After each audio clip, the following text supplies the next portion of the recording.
நம்ம சேனலில் பயோகிராஃபிலாம் பார்க்குறோம். அந்த வகையில் இன்றைக்கி யாரோடைய பயோகிராஃபின்ட்டு தம்ப வச்சே கெஸ் பண்ணியிருப்பீங்க. ஆமாங்க, கண்மணி அன்புடன் சீரியலோட ஹீரோயின் பற்றி தான் எல்லாரும் இந்த வீடியோவில் பார்க்க போகிறோம். இவங்களை பற்றி பார்க்குறதுக்கு முன்னாடி இது வரைக்கும் யாரெல்லாம் நம்ம சனி சமூகம் சேனலில் சப்ஸ்கிரைப் பண்ணலையோ அவங்க எல்லாரும் மறக்காமல் சப்ஸ்கிரைப் பண்ணிட்டு பக்கத்தில் இருக்க பெல் ஐக்கனையும் மறக்காமல் ப்ரெஸ் பண்ணிடுங்க. கண்மணி அன்புடன் இந்த சீரியல் பார்த்தீங்கன்னா ஓரளவுக்கு இப்போது மொக்கையாக போகுது அப்படின்ற ஒரு டாபிக் வந்தாலும் இந்த சீரியலுக்கும் ரசிகர்கள் இருக்க தான் செய்கிறாங்க. இந்த சீரியலில் வர கண்மணி அன்பு இவங்க ரெண்டு பேரோட இந்த க்யூட்டான பேருக்காகவே நிறைய ஃபேன் ஃபாலோவர்ஸ் இருக்காங்க. ஸோ அந்த வகையில் நானும் இந்த சீரியலை இவங்களுக்காக தான் பார்க்குறேன்ட்டு யாரெல்லாம் சொல்கிறீங்களோ அவங்க கமெண்ட் பாக்ஸில் மறக்காமல் கமெண்ட் பண்ணுங்கள். ரெட் ஆர்டினோட கண்மணி அன்புடன் சீரியலில் இப்போதான் ஒரே ஒரு உண்மை வெளிவந்திருக்கு. அதாவது பையனுடைய அம்மா தான் இந்த கல்யாணத்தில் பொய் சொல்லி கண்மணியை எப்படியாவது அன்பு கூட சேர்த்து வைக்கணும்ட்டு வந்தார். இது போல விஷயங்கள்லாம் இப்போதான் தெரிய வந்திருக்கு. இதுக்கப்புறம் இன்னும் இன்ட்ரெஸ்டிங்கான விஷயங்கள்லாம் நடக்க போகுது. அண்டு கண்மணிக்கு ஆல்ரெடி அன்பு மேலே காதல் இருந்தாலும் இப்போதான் அன்புக்கு கண்மணி மேலே காதல் வந்து இப்போ லவ் சீக்வன்ஸ் போயிட்டு இருக்கு. இதுக்கு இடையில அவங்களுடைய தோழி ஒரு சில விஷயங்கள்லாம் பண்ணுறாங்க. அதுக்கு அவங்களுடைய குடும்பமும் துணை நிற்கிறாங்க. ஸோ கண்டிப்பாக இந்த சீரியல் இன்னும் பல வருடம் ஓடும் அப்படின்னு எதிர்பார்க்கலாம். இதெல்லாம் ஒரு பக்கம் இருக்கு. இந்த சீரியலில் வர ஹீரோயின் கண்மணிக்கு நிறைய ஃபேன் ஃபாலோவர்ஸ் இருக்காங்க. அதுக்கு காரணம் அது அவங்களுடைய அழகான சிரித்த முகம் தாங்க. இந்த சாரிலேயே வருவாங்க. இந்த சீரியல் ஃபுல்லாகவே ரொம்பவே ஹோம்லி லுக்கில் ரொம்ப க்யூட்டான வாய்ஸில் இது போல் இருப்பாங்க. இது இவங்களுடைய ரியல் வாய்ஸான்னு கேட்டிங்கன்னா இல்லை, ஆனால் ரியல் வாய்ஸ் ரொம்ப ரொம்ப ஸ்வீட்டாகவே இருக்கும். அந்த அளவுக்கு ரொம்பவே ஒரு ஹம்பிளான பர்சன். அவங்களுடைய க்ளோஸ் சர்க்கிளில் மட்டும்தான் இவங்க ஜாலியாக ஃபன்னாக சிரித்து பேசுவாங்களாம். அதை தாண்டி யார்கிட்டையும் சிரித்து பேச மாட்டாங்களாம்.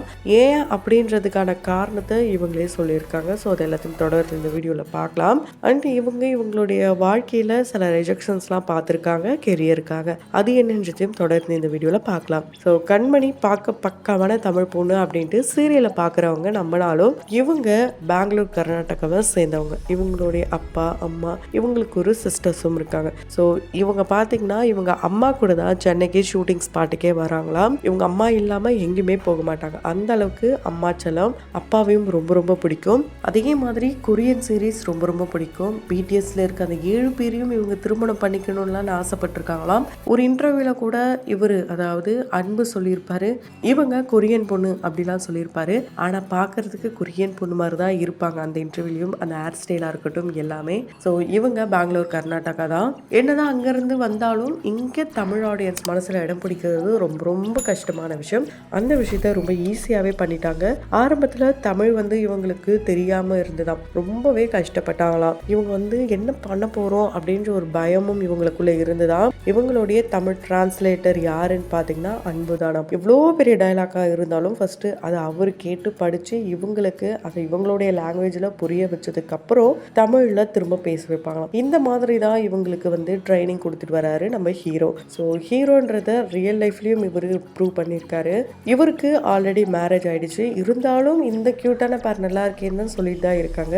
இதையே சொல்லி சொல்லி இவங்களுடைய குடும்பத்தில் யாரும் பிரச்சனை கிளப்பாமல் இருந்தால் சரிங்க. இவருக்கு திருமணமாகி குழந்தைலாம் இருக்குன்றது மிஸ்டர் அண்டு மிஸ்ஸஸ் சின்னத்திரையில் இருந்தப்போ சொல்லியிருந்தாங்க. ஸோ இவரை பற்றி நம்ம ஆல்ரெடி சேனல் அப்டேட் பண்ணியிருக்கோம். கண்மணியாக தெரியும் நமக்கு. இவங்களுடைய ரியல் நேம் மதுமிதா. ஸோ மதுமிதாவை கன்னடத்தில் நிறைய பேருக்கு ரொம்ப பரிச்சயமான சீரியல் மூலமா ரொம்ப தெரியும். அதுக்கு காரணம் என்னன்னா இங்க மெட்டி ஒளி அப்படின்ற சீரியல் பல பேருடைய வாழ்க்கையை திருப்ப முடிய அமைஞ்சிருக்கு. அந்த மாதிரி தான் இந்த சீரியலுடைய ரீமேக் சீரியலா மெட்டி ஒளி அங்க கன்னடத்துல எடுக்கப்பட்டிருக்கு. அதுல இவங்க லாஸ்ட் சிஸ்டர் கேரக்டர் பண்ணியிருக்காங்க.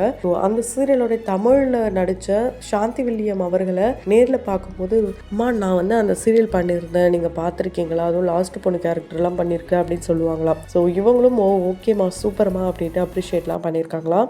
அந்த அளவுக்கு இவங்களுக்கு தமிழில் நடிக்கணுன்ற ஒரு ஆசை அப்போலேருந்தே இருந்திருக்கு. அதாவது கன்னட மெட்டிஒலி சீரியலுக்கு முன்னாடியிலேருந்து இவங்களுக்கு சின்ன வயசுலேருந்து டாக்டர் ஆகணும், குறிப்பாக கார்டியோ படிக்கணும் அப்படின்ட்டு ரொம்ப ஆசையாங்க.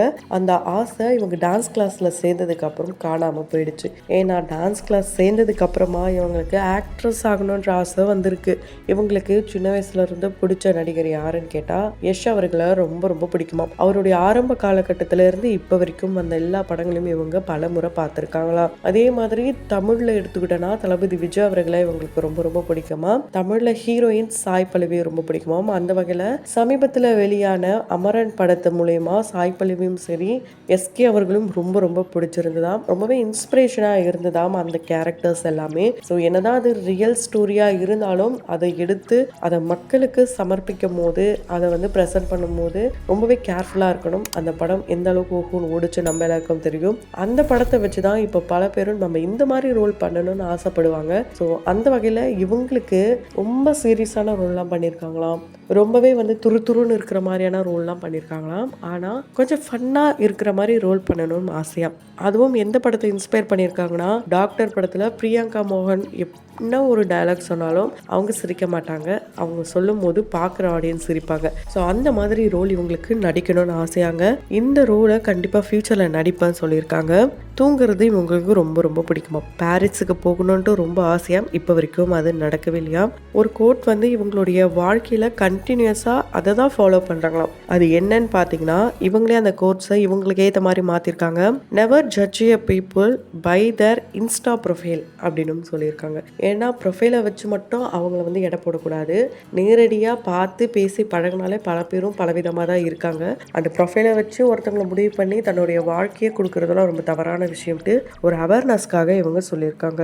ஆரம்பத்தில் இவங்க கன்னட சீரியலில் வரதுக்கு முன்னாடி ஃபஸ்ட்டு ஒரு சின்னதாக ஒரே ஒரு ரோல் ஒரே ஒரு நாள் மட்டும் நடித்தாங்களாம். அதுக்கு இவங்க 1700 ரூபாய் சம்பளம் வாங்கினாங்களாம். அதே மாதிரி படத்துக்கும் வாய்ப்பு தேடி அலையும் போது இவங்க ஆடிஷனும் அட்டன் பண்ணியிருக்காங்க. ஆனால் அந்த ஆடிஷனில் செலக்ட் ஆகையாம் ரிஜெக்ட் பண்ணிட்டாங்களாம். இவங்க சிரிச்சு தான் பேசுவாங்களாம் எல்லார்கிட்டையும் சின்ன வயசுல இருந்து. அதுதான் இவங்களுடைய ப்ளஸ்ஸாகவும் இருக்குது, அதுதான் இவங்களுடைய மைனஸாகவும் ஆகிட்டான். அதுக்கு காரணம் என்னன்னா நம்ம க்ளோஸ் சர்க்கிளில் இருக்கவங்க கிட்ட சிரிச்சு பேசினா ஓகே, தெரியாதவங்க கிட்டேயும் சிரிச்சு பேசினா அது அவங்க ஃபன்னாக எடுத்துக்கிறாங்க. அட்வான்டேஜ் எடுத்துகிட்டு வந்து நம்ம கிட்ட தப்பாக பேசுறது. ஸோ இந்த மாதிரி விஷயங்களை தவிர்க்கணும்னா நம்ம கொஞ்சம் சீரியஸாக இருக்கணும் அப்படின்றதையும் இவங்க இப்போ இருக்கிற காலகட்டத்துக்கு பெண்களுக்கு ஒரு நல்ல அவேர்னஸ்க்காக இவங்க சொல்லியிருக்காங்க.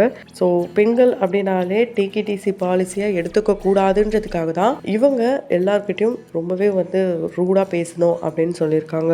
இவங்க ரியலாக பார்த்தீங்கன்னா ரொம்பவே மாடர்ன் கேர்ள். ஆனால் சீரியலில் அழகாக ட்ரெடிஷ்னலாக புடவை கட்டியிருப்பாங்க. ஸோ இந்த புடவை எல்லாமே இவங்களுடைய அம்மாவுடைய புடவை தானாம். இவங்க அம்மா என்னதான் ஷூட்டிங் ஸ்பாட் வந்தாலும் இவங்க அந்த கேமரா முன்னாடி நின்று பண்ணும்போது இவங்க அம்மா ரூமில் தான் இருப்பாங்களாம். டெலிகாஸ்ட் ஆனதுக்கப்புறம் இந்த சாரீ நல்லா இந்த இடத்துல இந்த மாதிரி பண்ணியிருக்கலாம், அந்த இடத்துல அப்படி பண்ணியிருக்கலாம், இந்த கம்பல் போட்டிருக்கலாம், இப்படிலாம் நிறைய வந்து சஜஷன்லாம் சொல்லுவாங்களாம். இவங்களுக்கு தமிழ் ஃபுட்டு பார்த்தீங்கன்னா பழைய சோறு ரொம்ப ரொம்ப பிடிக்குமாம். அதை இவங்க வந்து நல்லாவே சாப்பிடுவாங்களாம். பொதுவாக இவங்க அம்மா பண்ணுற பிரியாணி இவங்களுக்கு ரொம்ப ரொம்ப பிடிக்குமாம். ஸோ ஆரம்பத்தில் நிறைய ஸ்ட்ரகிள் பண்ணி தான் வந்திருக்காங்க. எவ்வளோ பக்கமாக டைலாக் கொடுத்தாலும் கன்னடத்தில் இவங்க பேசிடுவாங்களாம். ஆனால் தமிழில் ப்ராம்ப்டிங் அப்படின்ற ஒரு விஷயம் வந்ததுனால இவங்களுக்கு ரொம்ப ஈஸியாக இருக்காம். இதுதான் அங்கே இருந்த டேரக்டர் இவங்களுக்கு சொல்லி கொடுத்துருக்காங்க. அங்கே இருந்த டேரக்டர்ஸ் கிட்ட தான் இவங்க லேர்ன் பண்ணி இருந்திருக்காங்க. பீச்னா இவங்களுக்கு ரொம்ப ரொம்ப பிடிக்குமாம். அதனால தான் பெங்களூரில் இருந்தாலும் சரி சென்னைக்கு வந்தால் பீச்சுக்கு தான் ஓடி வருவாங்களாம். மக்கள் இவங்களை தமிழ் பொண்ணாவே ஏற்றுக்கிட்டதுக்கு இவங்க மக்களுக்கு நன்றியும் சொல்லியிருக்காங்க. அடுத்தடுத்து பண்ண போகிற ப்ராஜெக்ட்ஸ்க்கு இவங்களுக்கு சப்போர்ட்டும் கேட்டிருக்காங்க. அந்த வகையில் நம்மளுடைய சினி சமூகத்தின் வாயிலாக இவங்க அடுத்தடுத்த ப்ராஜெக்ட் சக்ஸஸ் ஆகணும்ட்டு வாழ்த்துக்களை சொல்லலாம். தொடர்ந்து யாரோட பயோகிராஃபி வேணும்னு நினைக்கிறீங்களோ அதையும் கமெண்ட் பாக்ஸில் கமெண்ட் பண்ணுங்க. அதுக்கு முன்னாடி இது வரைக்கும் நம்ம சினி சமூகம் சேனலை சப்ஸ்கிரைப் பண்ணாதவங்க மறக்காமல் சப்ஸ்கிரைப் பண்ணிட்டு பக்கத்தில் இருக்க பெல் ஐக்கானையும் மறக்காமல் ப்ரெஸ் பண்ணிடுங்க.